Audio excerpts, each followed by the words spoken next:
Okay, thank you very much for coming to my talk. I'm very grateful to be here, and actually, just a couple of years ago, I would have never thought that's possible. Because right now, I am a communication specialist as part of Anima International, specifically at Open Cages in Poland. But at the very beginning, I was working at a typical PR agency, so I was working mostly with commercial clients. And then I became a project manager at an agency that specializes in social campaigns. So I had mostly clients that were governmental institutions. So I have this experience in all those three sectors. So the tools I'm going to show you can be used for all purposes, no matter the cause or the organization you want to represent. Mm, And I want to start by underlining that media relations is part of generally public relations, and that's why I want to show you the general public relations model, since journalists are basically a public that every organization has to take into account. And at first, it was all about gaining publicity. So the information was often based on manipulation and half truths in order to persuade the public to behave in a certain way. For example, to make a journalist publish an article. Then it changed to public information, in which the information given was more accurate, but it was still only one way communication. And it all changed when organizations started researching their audiences, trying to understand their attitudes and behaviors better, but it was still meant only to benefit the organization. And nowadays, what we are trying to achieve is a two-way symmetrical model in which both the organization and its audiences benefit from the communication. So the organization has not only to listen to its publics, but also try to adjust its decisions to their expectations. And the reason I'm starting this talk, which I promised would be practical, with these theoretical tools is because, in my opinion, they can be a general guideline and a reminder of how to build media relations in your organization. Because staying as far from the publicity model as possible and thinking of the journalists as your partners who have their own needs and also want to benefit from your cooperation can take you and the animal cause a long way. And I hope by the end of this talk you will be able to see those ideas reflected in the tools I'm going to show you. The first and most basic one is a media list, gathering in one place all the journalists that have written about animal rights or related issues and are interested in your press releases or might be interested but don't know that yet. So I'm used to organizing a media list in an Excel spreadsheet. I put all the information in separate columns. For example, in the first one, the type of the medium, is it press or internet? Is it an agency? Then the title of the medium, the name of the journalist, their function and position, their interests, email and telephone, and then any additional information. Um, and Excel spreadsheets are very useful in my opinion. Um, you should always remember to try to find out what the journalist's interests are so that you don't send them press releases that will simply seem like spam to them and will make them dislike you from the very beginning. And the same goes for general media outlets. So for example, if you have a lifestyle newspaper in your media list, write down um, in a specific column with the interests what topics it covers. For example, is it health and cooking, or is it fitness and fashion? Because this will allow you to send more targeted press releases and help you avoid this one-way communication model. Um, in order to keep things organized, you can put different media types in different spreadsheets. So, for example, in the general media list, you can have in the first spreadsheet biggest nationwide, most influential newspapers and internet portals, then radio, television, lifestyle media, but also media interested in economy, ecology, science, health, cooking, sport, whatever suits your needs, basically. Um, and it is also really worth it to find local media in specific cities or districts in your country. But we'll talk about that later. Excel spreadsheets also allow you to filter the data, which is very useful if you want to extract specific contacts for your press release. For example, you want only journalists interested in health or only TV outlets. So you can just use the data filter and you have all the contacts ready. And having all the names and emails in one place makes it easier to generally send the press release. And finally, what's also very useful in my opinion is that you can adjust those media lists very easily to unpredictable circumstances. So for example, when GDPR was introduced and we were no longer able to send emails to personal addresses without a clear consent, we added two new columns in the media list. So the first one indicated, I can show you, those are um, on the very end. The first one was indicating whether a certain contact is personal or general, and the next one whether the journalist has already agreed to receiving our materials. So I think it's a very good way to keep things organized. And now that we know what the media list looks like, let's talk about acquiring the contacts. So this can be done in a reactive or a proactive way. Reactive basically means that a journalist is already interested in your organization without you actively reaching out to them. So they might be writing an article about your organization or asking for a comment. And in such case, when you have finished cooperating with them, ask whether they would be interested in receiving additional information about your organization and also give them examples of similar actions of campaigns or campaigns to the ones that interested them in the first place. But most of the time, it's up to us to take the initiative and try to build a good media list through internet research and also calling editorial offices.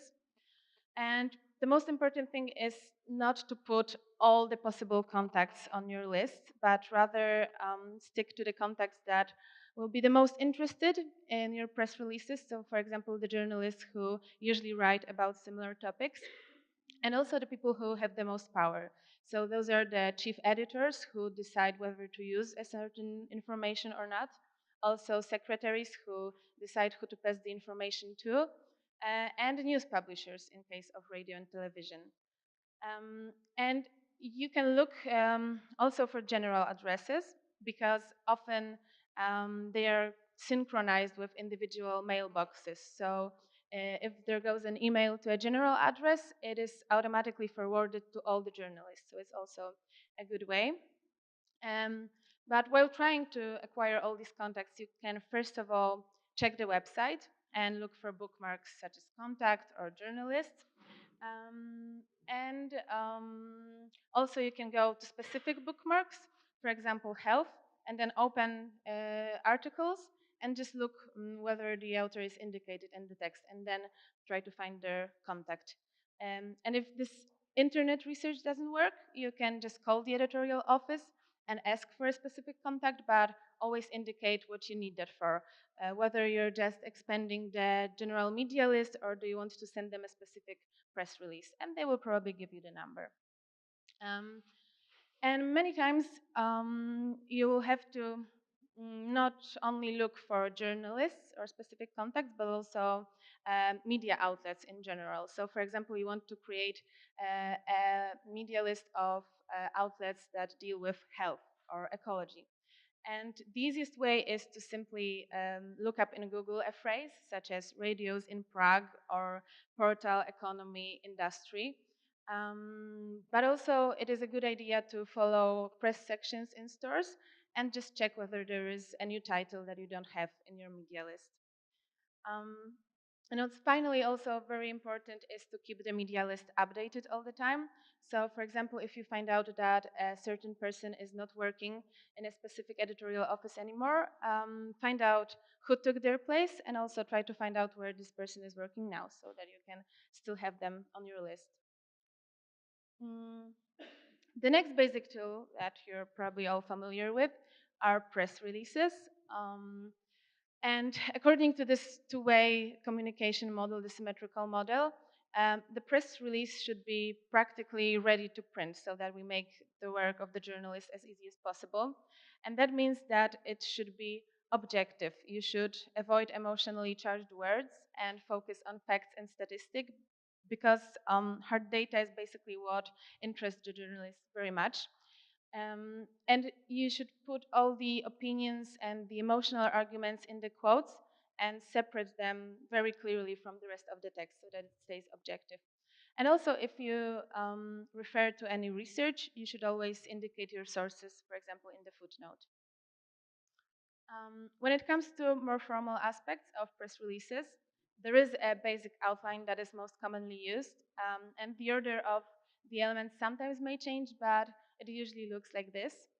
So at first you indicate the date and place, so that the journalist, first of all, knows that this information really is something new. And also, if you want to interest local media in your information, then indicating the city that the information is about makes them interested and makes them want to read the rest of the text. The title and lead should be short, but at the same time provide as much information as possible. So if you're not sure what you want to communicate, ask yourself 5 questions, and that is who did something, what did they do, where and when, and also why and what for. So, for example, recently we were organizing a protest in front of a specific store of the company that still doesn't want to ditch caged eggs. And the lead was more or less like who, the activists of our organization, did what or doing what, are organizing a protest where in front of the store in the city, when on Saturday. Why? Because the company is still using eggs from caged hens. And what for? They want to inform their clients about it. So those are 5 questions that will help you keep the lead very informative. And then the first paragraph. Oh, just one more thing about title. What interests journalists a lot, except from hard data, is conflict. So you can also use that while formulating the title. So, for example, in case of this press release, we wrote that animal rights activists call on this specific company to ditch caged eggs. And later, we also wrote a second press release that the conflict is getting even, hotter. So you should always use this conflict because that's what they really like. Um, so the first paragraph complements the lead, includes the most important, interesting information. So, for example, we also had a press release about the fact that the research we did that 60% of Poles want to reduce meat in their diet. That's also really good to use statistics in the title. Um, so the first paragraph gave more information on this research results and methodology. So that's the place for those basic information. And then a quote can be introduced, and that's exactly the part where you put all those emotional arguments and the message you want the people to remember. Usually you write the quote yourself, and then you just accept it with the person you want to present as an expert. It makes it easier for you because the quote better fits the general flow of the information if you write it yourself. And it can also introduce further parts of the press release. So, for example, in case of this research, the person expressed happiness of more and more people becoming interested in plant-based alternatives, and he also indicated that restaurants should take that into consideration. And then the next paragraph can provide further explanation and a problem background. So, for example, data on how many restaurants have already introduced vegan options in their menus. Um, and then a second quote or a next paragraph can sum up the whole information and provide a general conclusion. Um, you should indicate the ending of the press release very clearly, for example, with hash symbols, because that's a signal for the journalist that the rest of the text is made just for them. Although I have to tell you that some journalists don't realize that and publish the whole, including good morning, I would like to interest you with my press release, the whole mail. But still try to indicate that that's the end of the press release. And that's called backgrounder. So you put their information about your organization or the campaign that the press release is a part of, some general information.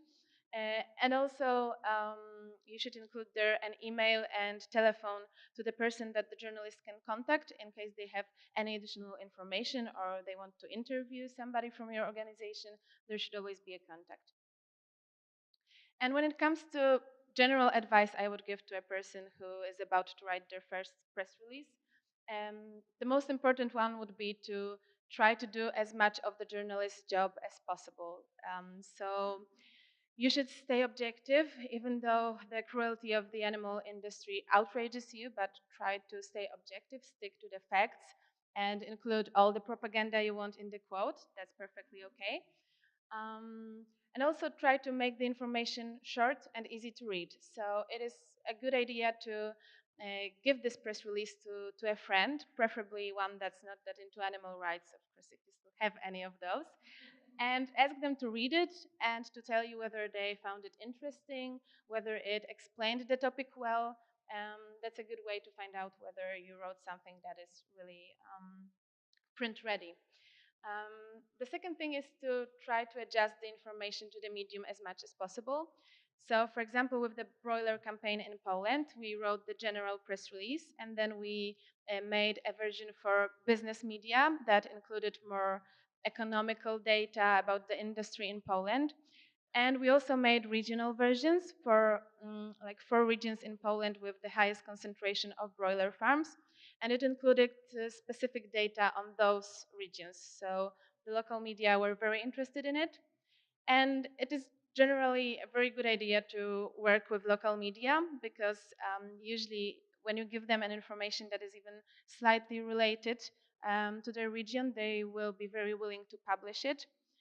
So, for example, when we found out that there's something called International Falafel Day, we wrote a press release about falafels getting more and more popular in Poland. We included a quote from our restaurant campaign manager so that we can promote the campaign, a recipe, and at the end we listed restaurants in which you could eat a falafel in specific cities. So it was a very good idea because it brought us a good media coverage with very low effort because the information was basically the same, just the end and the restaurants changed in the cities. And that brings us to the third advice, which is to actively look for opportunities to communicate something to the media. Um, so I already mentioned the International Falafel Day. It is really worth it to try to look up holidays like this, unconventional holidays, because it makes the journalists think that they're keeping up, that they're writing something very up to date, and the media is all about the news after all. So they like it a lot. But also, you can come up with ideas like that on your own using your own imagination and creativity. And at Open Cages and Anima International, we are lucky enough to have Kirsty Henderson on board, who has spoken here before me. So, when Prince Harry was getting married to Meghan Markle, Kirsty thought it is a good idea to use it as an opportunity to communicate the fact that Meghan is an animal rights advocate and refuses to wear real fur even while being on set. And in order to make it really newsworthy, we asked a Polish designer to give us a very beautiful fake fur, and we sent it as a gift to Meghan Markle, a wedding gift. And the press coverage we got thanks to this was really amazing. Like it was in all kinds of media, including gossip media, which probably wouldn't have written about animal rights in other opportunities. So you should always try to look for occasions like that. And one other thing about press releases is that even if you prepare the text really well, you should also remember to send it out correctly. So the ideal mail to the journalist should be personal. For example, include their name and refer to their previous article on the subject. It should be easy to read, so you can use the title of your press release as the title of the mail and also the lead at the very beginning of the email because you have already summed up the whole information in those couple of lines, so it's your best chance of getting the journalist interested. Um, and it is also a good idea to put the text of the press release not as an attachment, but rather as part of the mail, because it also makes it a lot easier for the journalist to read what you've prepared. And the last thing is timing. Your best chances are as early during the day as possible, so that the journalist has a chance to start working on your story before anything else pops up. Um, and usually the best days are between Tuesday and Thursday. So try to send the press release very early, like 7, 8, or 9 a.m. tops. And if you want to really get your communication to a pro level, I strongly recommend installing a mail merge app. For example, I'm using mail merge with attachments for Google. And it's an amazing tool because, first of all, it allows you to create separate emails for journalists by using a general template, and then you put all the journalists' names in one column in a spreadsheet, then their emails, and, for example, a link to their previous article, and you create a general template. And MailMerge sends those as separate emails to each journalist, beginning with, for example, Dear George, and then referring to their specific article in the text. Um, it also allows you to program the send out, so it can be sending out emails at 7 a.m. while you're still sleeping, which is very good. Um, but what is probably most important, at least for me, is that it allows you to track your email opens. So if you have very little time and you want to decide which editorial offices you should call, you can just check which ones are worth it. And that brings us to one of the last tools, which are follow-up calls. For me personally, follow-up calls are crucial while sending anything to the journalist, because first of all, they get so many emails every day that really something that could interest them can simply be lost among all the other messages. So the message gets noticed, and also you can find out that the person is, for example, on maternity leave or a longer sick leave, and you wouldn't have found out otherwise. You would just continue to send those emails to them, and you can ask like who you can forward the message to, so you keep the media list updated. And the last thing, most important, is that you have the possibility to convince someone that your press release is really worth it, can be interesting for their readers, and also, it creates a sense of obligation. And I can tell from my own experience because I was responsible for running a portal once. And every time someone called me, I felt like I need to at least take a look at this press release they're talking about. And even though I knew I wasn't special to anyone and I knew those PR techniques by heart, I still felt this human need of returning the favor and the interest I was given. So it's really a good way of getting the journalist interested in your story. Mm. When you do the follow-up, you work on a Google spreadsheet on your general media list with only the contacts you extracted for this specific press release. You make a copy, and then you can create a legend that indicates specific answers. So, for example, when I work, I like to have the light green if I get the information that they got my message and they are interested, dark green if they have already published the story, um, red if they are not interested, but you should also try to find out why. Maybe all the journalists are busy right now and they cannot work on your story, but maybe the cooperation with this medium can only happen on a paid basis, advertisement basis, so it doesn't make sense to send them press releases anymore. Um, when I get an information that I should forward the message to somebody else or to another email, I mark it yellow, and then I add another row, put the contact in there, and then I can put it in the general media list. And all the other colors are just whatever you need for your system, basically. So, like I mentioned, always put the information you receive also in the general media list, so you keep this information for future press releases.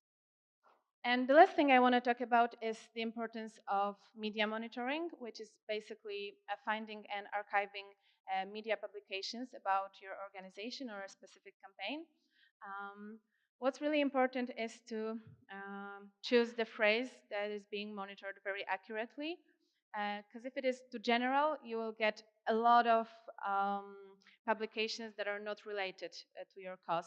So, for example, in Poland, we once had the internet monitoring set for broilers, and we got a literal flood of internet ads of broiler sales with the prices, and it was terrible. And it took a lot of work to just dig through it and find the publications that really matter for us. So you can choose the phrase really specifically, accurately.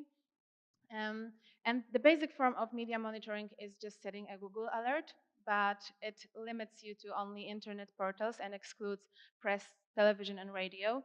So you can establish a relationship with a monitoring organization. So, for example, we have this company in Poland, and it's not based on paid cooperation, it's just barter cooperation, so it's very good for us.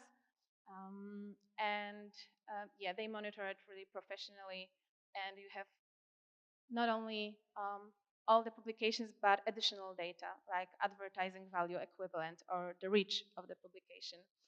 Um, so media monitoring is mainly aimed to help you evaluate your PR activities. Um, Daily monitoring allows you to respond quickly to a potential crisis or a situation that can be beneficial for you, and you should use it. Um, and periodic monitoring, on the other hand, for example, done once in a month, helps you evaluate the general media presence of your organization and the effectiveness of specific press releases. But it also allows you to improve your communication in general. So, for example, find media outlets that weren't on your media list or journalists who weren't on your media list before. Um, so these are all the tools I wanted to show you today. I chose to show you. They are the absolute basic, and I hope you are able to see how they can help um, not only us to achieve our goals, but also help the journalists to achieve their goals. And I believe, and I think all of you believe, that animal rights issues deserve the front pages of all the media, and it is our job to simply help the journalists realize that. Thank you.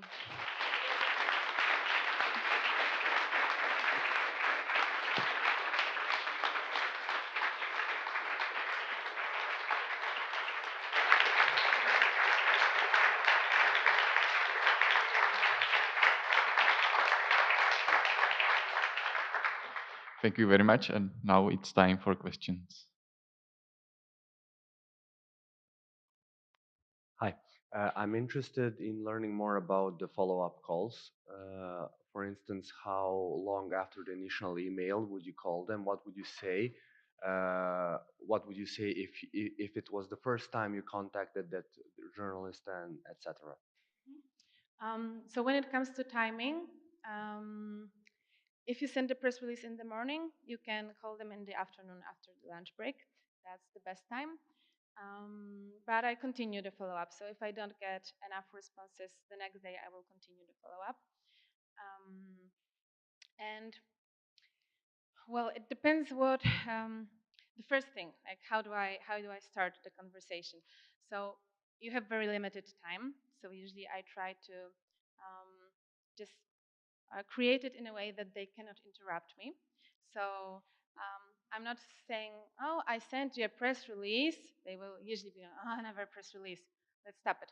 I'm calling and I'm saying, hi, I'm calling on behalf of Open Cages and I want to interest you in our newest research. So the first one is interest, so that they don't know it's going to a press release.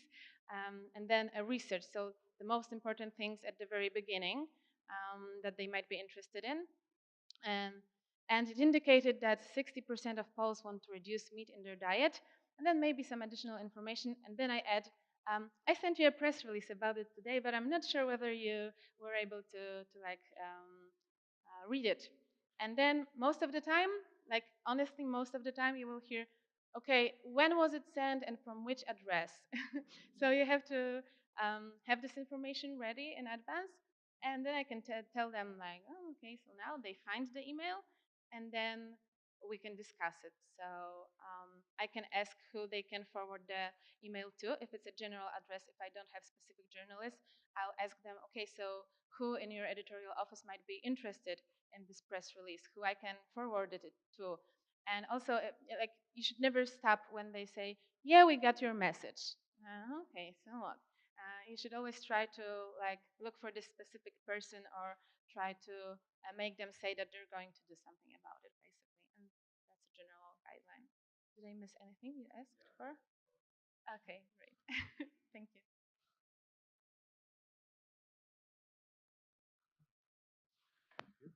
Hi, I'm curious about the timing recommendations because essentially everyone recommends to send your press releases on Thursday or Tuesday mornings. Where does this recommendation come from? And is there actually anyone in the world that sends the press releases on the other days? Because I didn't ever heard any other recommendations like this. Okay, so Fridays are the most obvious because the journalists either have something already prepared because they want to finish as early as possible, or they may be like most of the time, like on Fridays, people are going to be on longer holidays and also on Mondays. But it also depends very much on the type of the medium. Like I used to send some press releases on Fridays. Um, for example, for the local media, it doesn't really matter that much. Like I tend to think local media are generally like, more dedicated and work on Fridays. But most of the time, like when I was doing follow-ups on Fridays, I was getting the answer that like the journalist is not here. So that's how on my own I like found out. Okay, so Fridays are not very good to send them press releases because um, many times they will often have something prepared already for the weekends. Like when I was running the portal, I liked to prepare in advance from the emails I got on previous days so that I can finish as early as possible on Friday. And I sometimes used to send press releases on Mondays, but Mondays are usually a flood of other information, so it's also harder to get to them because everybody's very busy on Monday and just wanting to start the work, and usually they have something else, so it's just easier with the amount of emails they get to do this between Tuesday and Thursday. Hi, I would like to ask how much effort in terms of time do you need to create and maintain the media list?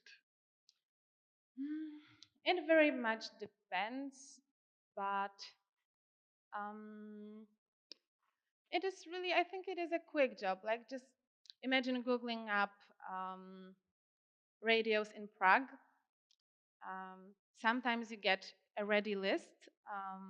For example, when it comes to local media, usually in Poland, we have on those local authorities websites. We have the list of all the media, so you just go to the websites, and if not, you just Google like portal health or newspaper health, and you get the results ready. You go to the website, go for contact or journalist, find the email, put it in the Excel list. So I cannot tell you exactly the timing, but I think it is about 1 minute for one contact, maybe. So it depends on how many contacts you want to have, but also um, like working at Open Cages is something different for me because I used to work on specific projects. So I was creating the media list very ad hoc. I wasn't putting that much effort in it. There were some general media that I always used, like those biggest newspapers or radios. Um, but I didn't put that much effort into really like keeping this media list updated because I knew I was going to finish in like 2 months and it wasn't worth it. But right now we are like expanding the media list all the time. And like I said, for example, I see a new title in the store and I add it to the media list.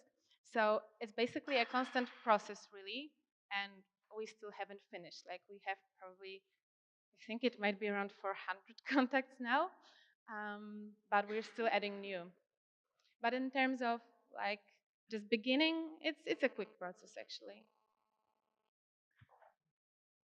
How do you ask people whether or not they want to receive your emails? Do you just call them? And if you do, what do you say so that they don't say no? Okay, so it began when GDPR was introduced. I don't know if you're all familiar with it, but you cannot use personal data, so that includes email if a person doesn't give you a clear consent. So in this case, I just sent them emails to all the journalists, and I indicated specifically like this symmetrical model that I'm not going to send them all the emails. I'm just going to send them emails about our organization that deal with, for example, health. And I gave them an example of a press release that was about health issues, so that they know that they're going to receive information that's really like appropriate for them. And usually, like for example, again, with local media, if you say you're going to send them emails about their region, yeah, okay, sure, like they agreed a lot. But when it comes to those biggest newspapers, usually it takes time and like a lot of press releases that confirm that you really deserve, that they will be interested, and then like they agree to receiving your materials. But it's the hardest with the general media, and we still don't have that many contacts. It's usually the contacts that have already been interested in one of our press releases, and immediately after they publish something, I contact them and ask whether they would be interested, like whether we can add them to our media list in general. And it's easier because they have already shown interest, so it's more difficult for them to say no, I won't be interested. Oh, but you published this one, so apparently you are. And that's a good way for those like harder types of journalists. So when you add them to the media list, you ask them whether or not they would be. You just send an email to check, are you Yeah. interested in more emails? And if they reply with a yes, you continue sending emails. Yeah, I just add them to the media list, but like we cannot add them without their consent. So it's really it's a hard time after GDPR for public relations. Yeah, but I think it's actually better because it really like limits the journalists to the ones that are really interested, and that it is worth to send the press releases to. It you should generally try to build those relationships with journalists. So also call them and remember like their interest. That's what those this referring to their articles also is about, to show that you're reading their articles. Actually, you don't just want something from them, that you honestly like appreciate their work. I would like to ask, you mentioned when you were talking about media monitoring some sort of like barter, if I understood you Yep. well. Can you tell a little bit more? Like, what did you Okay, barter? so basically, it was easier a little bit because I referred to corporate social responsibility. And I said whether they would be interested in monitoring our media for free because we're an NGO and because of the cause we're fighting for. And I offered them like some services from our side. So that was first of all to put their logo in all the press releases and the information that they are our monitoring partner, also to give them the official title of our monitoring partner, and also to like underline the importance of good media monitoring using their example specifically in all our internal trainings, and also to write for them a case study about one of our campaigns, how it's visible in the media and how we know this thanks to their monitoring, that they can use in their like portals, because they also have their own portals, social media, so they can use this case study. So basically, it doesn't cost us that much, and it's really worth a lot because it's like about 800 euros a month worth a deal. So try to negotiate that and always like say you should be socially responsible and support NGOs. And we have time for a last question.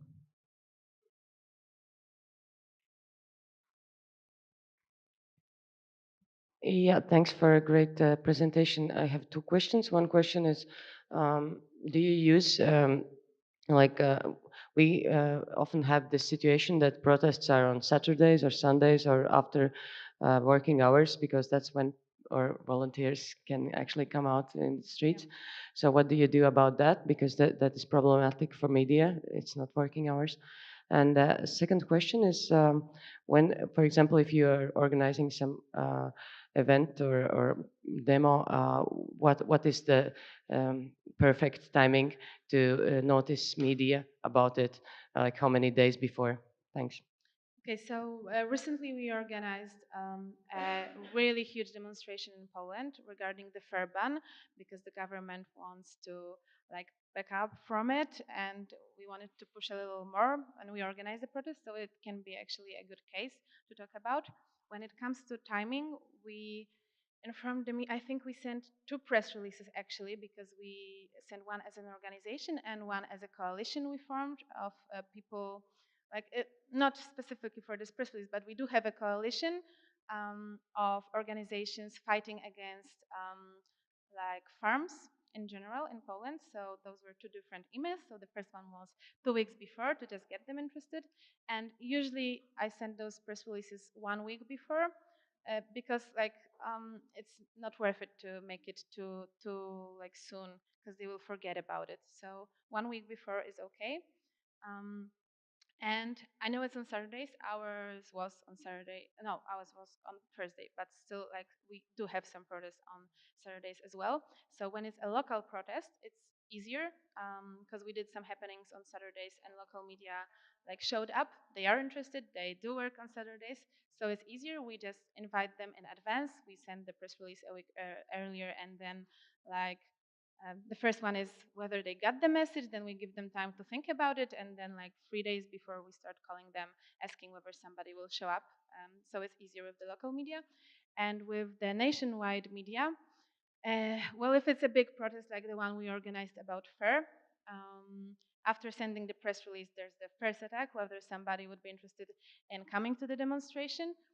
And then again, like 2 days before, but also when it comes to television and radio, just the morning it happens because they decide during the mornings. So you should always call them in the morning to get them interested, and we just invite them to join. We tell them who they can interview on the spot so that they know it is worth to actually be there.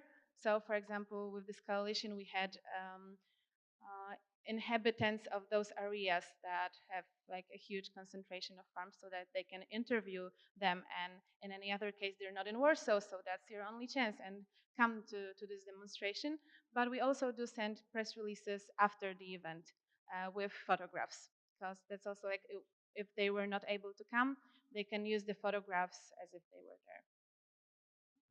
Okay, thank you for the answers. And right now it's time for a shorter break.